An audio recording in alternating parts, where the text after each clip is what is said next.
in mind that there's 20 witnesses to the campaign against me. My brother and I just got in an argument, and part of it has to do with waking him up in the morning, but that part did not come out till later. He kept it inside. He really hasn't told me, hey, don't wake me up in the morning with your yelling for a long time. And they fumed my room, so I had to kind of go downstairs and make it in the hallway. The argument started about the judgment of women. I talked about Elliot Rodgers, and I said, I don't believe that what he did was right. Okay? I made that clear at least 3 times, probably more. I said, look, he's not right. He's not God. He didn't have a right to take their lives in his own hands without this thing being a solid moral thing to do. Okay? He started talking about righteousness versus self-righteousness. Okay? Basically, self-righteousness is when you think in your own head and you don't ask people things. Like, I've been making videos for 11 years. I've had many conversations on Facebook and significant number one way or another on YouTube. I've had long conversations with people. They still don't have a viable counter-argument. None of these people are following me, so none of these people see things the way I do, or they would obey God through me, because that is obviously the right thing to do, and by far. When I was younger, before I saw myself as God's chosen, if somebody could prove as logically as I have that they were God's chosen, I would follow them no matter what. I would endure all torture no matter what. They do not see it this way. Therefore, the people that I discuss things with are not feeding into my self-righteousness, unlike everyone else. Everyone else basically only considers the ideas of people who think like them, and when they come across the opposition view, they basically think like them because they're controlled opposition as well. They basically think, hey, play the game, play stupid, make the argument for your group, your racial group, your political group, your social group, your family, etc. And, use half-truths and don't get too carried away and try to enjoy life. That is not my argument. Now, women's judgment, okay, depends on which argument they make. You know, if the woman is saying, I'm going to date the idea, this also pissed him off. I brought up maybe 5, 6, maybe even 10 times that I use Jesus as an example because there isn't a solid example in popular culture, and because he's my angry older brother, he rejects the example of me, especially because we're disagreeing already, okay?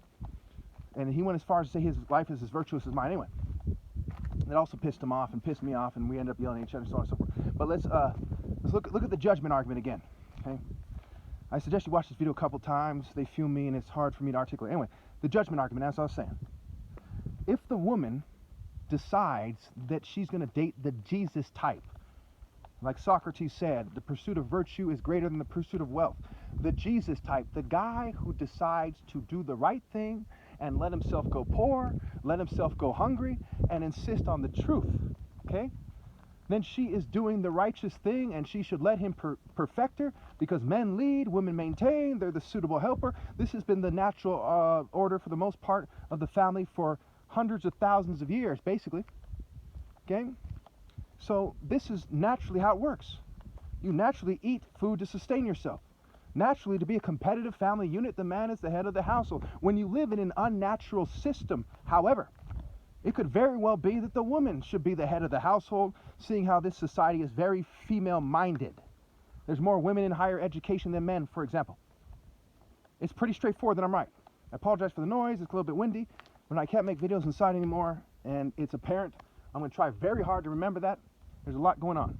Anyway, if, however, the woman decides to be what I call a functionalist, operating based on how society functions, which is really the argument of functionalism, and when I looked it up one time, and I haven't found it again since, it said that that is what it is. The philosophy of functionalism is studying how society functions and living your life according to how society functions and how do you survive, and not according to principle, the highest principles which lead you to be screened out like Jesus. So my argument is righteousness, moral precision, moral perfection, focused moral intensity. And if a woman doesn't choose that and chooses somebody else because of her emotions, her lack of moral precision, she is not righteous. And people who do evil and contribute to the pain of righteous people unnecessarily and unfairly should be punished. So therefore, the men and the women that Elliot Rodgers killed, they deserve to be punished. Okay? And in a world where people die anyway, death is not that cruel of a punishment. he started pushing the liberal line, very angry. He wanted the family, including me, to go in a direction, okay, and of course they're taking his side of the argument by their actions, to go in a direction of being a functionalist. You see what I'm saying? And he basically said what a lot of Masons say, politicians, cops, military, a lot of teachers, a lot of conformists. He's basically saying that if you have your life together, you deserve to have, then you can expect to have an attractive woman. You keep trying, you keep coming correct, quote unquote. You dress on point, quote unquote. You say, hey, I'm working at this law firm, or I'm a successful businessman, I'm a senior engineer, and so on and so forth. I say rubbish. He himself admits that it's a crony capitalist society.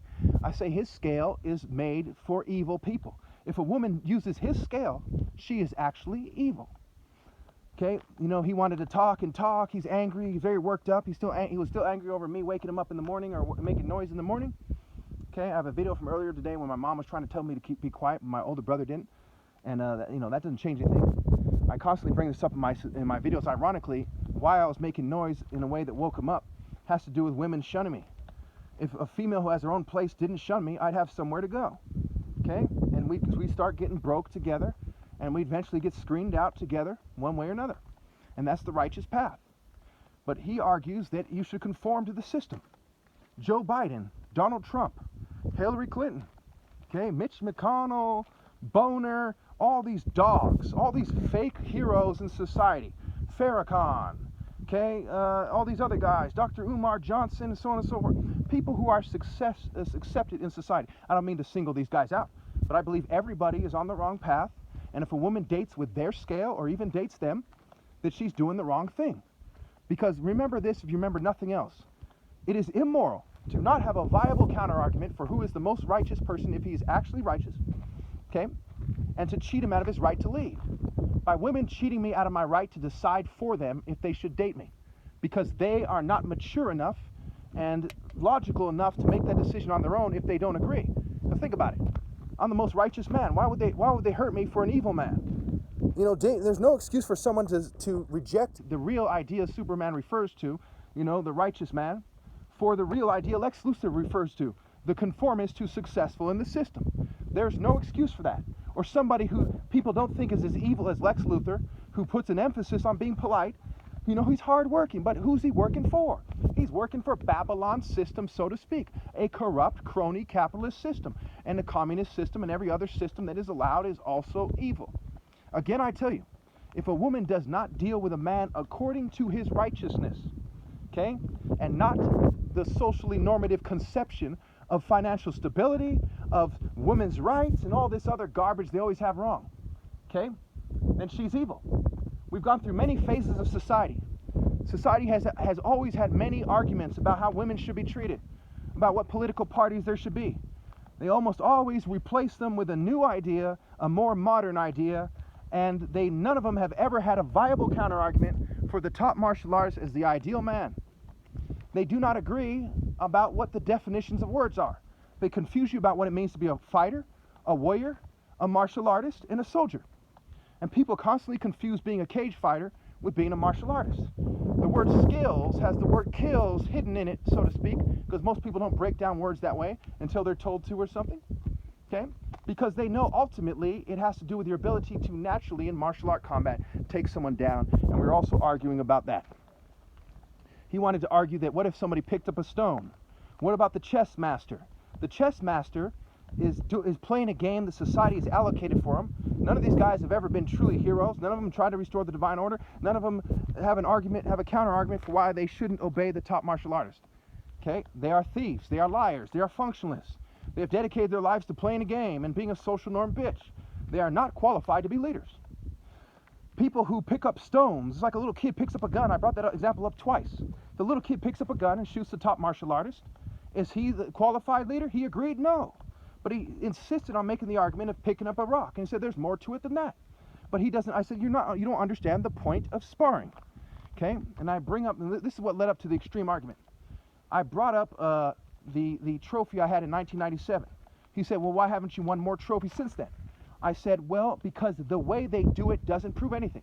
If I win Shark City or Big Bear Tournament, okay, that doesn't mean shit. I need a logical argument as to why I'm the top martial artist. If I win the Olympics, that doesn't mean shit. And he said, you're not thinking the way they do, right? A leader leads. And I brought up the example, what if a black guy's on an all-white plantation and he naturally led people in Africa, okay? You know, if he's being cheated by these racist white people out of his right to lead, he's the top martial artist, most righteous man, etc. Does that mean he's not a true leader? And he agreed and he said, well, he led people back in Africa. And I said, well, at one point there were females listening to me on the internet who were basically letting me lead them, okay, briefly. And I said, I have led.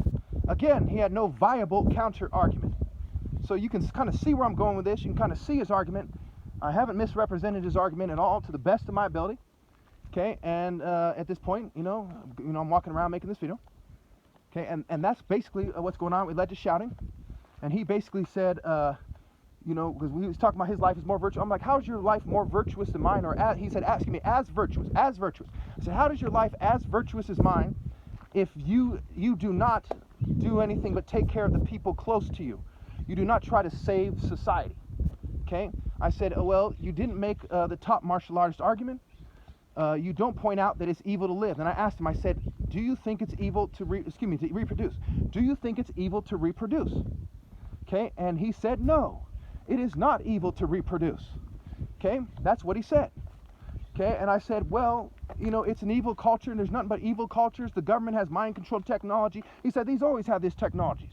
And he likes to interrupt me, too, and get angry. That's part of what leads to the shouting. Okay? And he kind of has this aggressive way of explaining it and so on and so forth. And he points out that he's not being loud, and he's not screaming the whole time, but toward the end he was.